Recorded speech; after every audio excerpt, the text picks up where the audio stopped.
क्रम को आगे बढ़ाते हुए अब मैं आमंत्रित करूंगा श्री लाल बहादुर बोध जी, जो टीआई हैं ट्रैफिक पुलिस भोपाल में। एक बार जोरदार तालियों से उनका स्वागत कीजिए।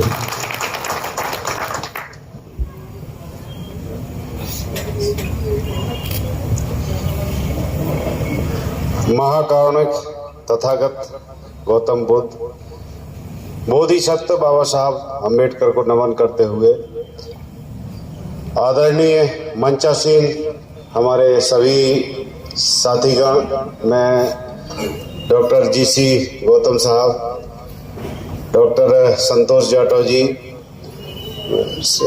मिस्टर नवीन जी और बाकी जिनको मैं नहीं जानता उनको भी मेरा साधुवाद, और आप सभी जो यहाँ उपस्थित समाज के बुद्धिजीवी वर्ग से जो लोग उपस्थित हुए अपना समय निकाल करके, मैं आप सभी को साधुवाद करता हूँ। बड़े लंबे समय बाद एक ऐसा मैं देख रहा हूँ सामाजिक तौर पे, लगभग 1.5 साल से बहुत कुछ ये गतिविधियाँ नहीं हो पा रही थी, और मुझे लगभग अभी 2 वर्ष हुए हैं भोपाल आए हुए। पिछले कुछ जिलों में मैं रहा हूँ, काफ़ी 10-12 जिलों में जहाँ जहाँ मैं रहा हूँ कुछ ना कुछ हमारा इन्वॉल्वमेंट रहा है और थोड़ा सोशल टच रहा है। तो मेरा ये कहना है, आज जो हम जिस परिप्रेक्ष्य में यहाँ पर उपस्थित हुए हैं और बैठे हुए हैं, निश्चित रूप से हमारे विद्वान साथी राजकुमार जी ने बड़ी अच्छी अच्छी बातें जो कही हैं, उसके पहले मैं माधव सिंह जी को भी सुना। बहुत अच्छी अच्छी बातें हुई हैं। शिक्षा के क्षेत्र में बहुत अच्छी बातें हुई हैं। शिक्षा के क्षेत्र में जागरूकता के मामले में निश्चित रूप से साथियों वही बातें हैं, बहुत सारी बातें हैं, हो चुकी होंगी। यहाँ पर मैं थोड़ा सा क्षमा चाहूँगा, थोड़ा समय देर से आया, मैं कुछ पहले आ गया था यहाँ पर, जब उस समय अपना मंच पर अतिथि नहीं आ पाए थे, फिर मुझे जाना पड़ा। तो ये बातें जो बातें हुई हैं, निश्चित रूप से ये बहुत इससे सरोकार है हमारा। आज जो लोग आप आए हैं और ये चिंतन कर रहे हैं, सामाजिक एकता की बात कर रहे हैं या अपने सोशल एकता की बात कर रहे हैं, वो कितना जरूरी है वो आप समझ सकते हैं। इतना ही जरूरी है जितना हमारे जिंदा रहने के लिए भोजन जरूरी है।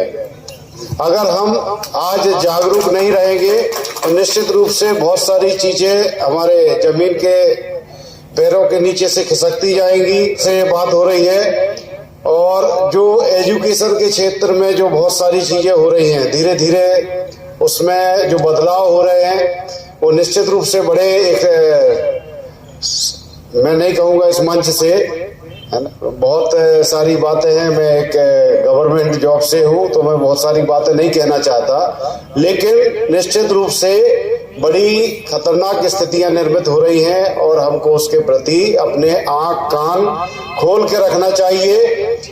और निश्चित रूप से इन सबसे भी बढ़कर जो मैं हमेशा कहता आया हूँ, बहुत सारे मैं यूथ हॉस्टल्स और बाकी युवा लोगों से लगातार जुड़ा रहा हूँ कि अपने अंदर एक जज्बा रखना चाहिए हमको। जो बात आई बराबरी का दर्जा की, जज्बा रखना चाहिए, अपने अंदर एक जुनून रखना चाहिए, अपने अंदर एक आग रखना चाहिए। और जो हमने बहुत सारे बंधनों को तोड़ा है, आज हमने जो के क्षेत्र में बराबरी के दर्जे पे बल्कि उससे भी कहीं आगे जा रहे हैं। हमारे युवा आगे जा रहे हैं, शिक्षा के क्षेत्र में जा रहे हैं, सामाजिक क्षेत्र में जा रहे हैं, धार्मिक क्षेत्र में भी हमारी बहुत सारी संस्थाएं काम कर रही हैं, बहुत सारे लोग काम कर रहे हैं। ठीक है, निश्चित रूप से समय के साथ साथ कुछ बदलाव हो गए हैं, कुछ बदलाव और होंगे और सुधार होगा। जो बहुत सारी कुरीतियों की बात हुई है और बहुत सारे बंधन की बात हुई है, जैसा कि बाबा साहब ने कहा था कि वास्तव में हमको बाकी सारी आज़ादी चाहिए, बराबरी चाहिए, और बहुत सारी हमको जो बंधन हैं और जो गुलामी की जंजीरें हैं उनको एक दिन निकाल फेंकना चाहिए, उनको तोड़ देना चाहिए। और उसके लिए निश्चित रूप से जो जरूरी है, आप सभी समझ रहे होंगे कि हमको क्या करना चाहिए, क्या नहीं करना चाहिए।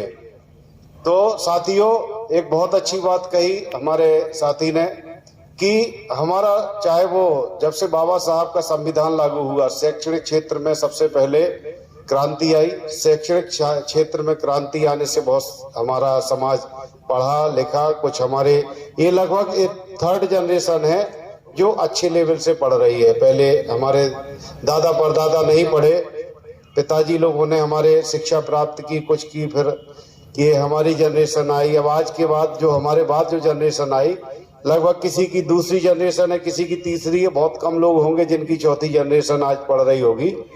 तो शिक्षा के क्षेत्र में बदलाव आया, शिक्षा के क्षेत्र में हमने बराबरी की और बहुत सारी उपलब्धियां हासिल की। उसके साथ ही सामाजिक शिक्षा के क्षेत्र में आई तो सामाजिक क्षेत्र में बदलाव आए। बाबा साहब ने कहा था कि मेरे समाज के पढ़े लिखे लोगों, अगर मेरे संविधान से अगर तुम जरा भी लाभ ले करके कुछ आगे बढ़ जाते हो, कुछ अच्छे सामाजिक क्षेत्र में प्रगति कर जाते हो, तो तुम कुछ मत करना, सिर्फ उन गलियों से निकल जाना जहां मेरे वंचित लोग रहते हैं।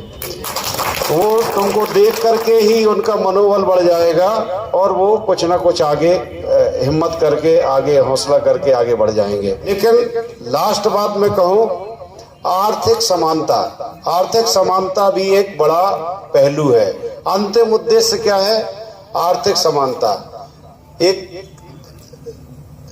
ऊंच नीच की जो भावना है वो हम चारों मंच पर, चारों प्लेटफॉर्म पे काम कर चुके हैं, बहुत सारी संस्थाएं कर रही हैं। जब तक हम गरीबी अमीरी का एक बराबरी का दर्जा नहीं लाएंगे, सारे के सारे पैमाने बेमानी हैं। और इसके लिए हमको यही करना पड़ेगा। आज हम हमारे समय या डॉक्टर साहब के समय और जो हमारे सीनियर्स बैठे हैं, उस समय हमारे समाज से पढ़ने लिखने वालों की संख्या 10 से 15% होती थी जो ग्रेजुएट होते थे या हाई स्कूल या इंटरमीडिएट।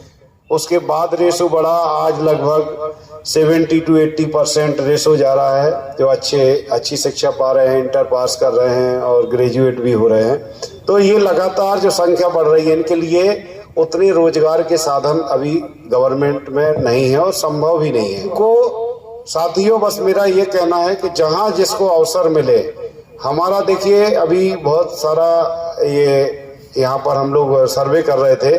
आज भोपाल की बात करें, भोपाल में हमारी अगर SC ST की आबादी देखेंगे तो लगभग 25% से भी अधिक होगी। मैं सही बोल रहा हूँ क्या? 20 से 25% से अधिक होगी। अगर हम इसकी बात करें, यहाँ पर व्यवसायिक क्षेत्र में इन्वॉल्वमेंट की बात करें तो वो मुझे नहीं लगता कि 2 से 4% भी होगा। व्यवसायिक क्षेत्र में आप बहुत सारे कैलकुलेशन देखें, जितने भी आपके होटल्स हैं, हॉस्पिटल्स हैं, मॉल हैं, सिटी मॉल हैं, कोई बड़े इंडस्ट्रीज हैं या कोई बड़े शोरूम हैं, हमारे लोगों के शायद होंगे, अगर 2-4% अगर होंगे गिने चुने, वो भी तो उतना अभी नहीं है। हमारे लोगों को उसमें जाना चाहिए, घुसना चाहिए। जो भी हमारे सक्षम युवा साथी हैं उनको चाहिए, वो हमको कोई थाल में परोस के नहीं देगा, हमको खुद उसमें प्रयास करना पड़ेगा, घुसना पड़ेगा, वहां जाना पड़ेगा। मेरा निवेदन ये है, जिसके पास 50,000 रुपए है, 50,000 रुपए से व्यवसाय चालू करे। जिसपे 1 लाख है, 1 लाख से करे। जिसपे 10 लाख है, 10 लाख से करे। जो सक्षम है 1 करोड़ है, 1 करोड़ रुपए से व्यवसाय चालू करे। क्या है, जब हमारी ये जाएंगे साथी, जाएंगे निश्चित रूप से, जो शुरुआत में जाएंगे बहुत सारी तकलीफें आएंगी, लेकिन एक समय आएगा कि हमारे लोग उसमें सक्षम हो जाएंगे और बाकी लोगों को भी वहां पर हाथ पकड़ के बुला पाएंगे और रास्ता दिखा पाएंगे। तो साथियों, बस बहुत सारी बातें हो गई, मैंने काफी समय ले लिया। इसी के साथ मैं अपनी बारी को विराम देता हूं। सभी को बहुत बहुत साधुवाद।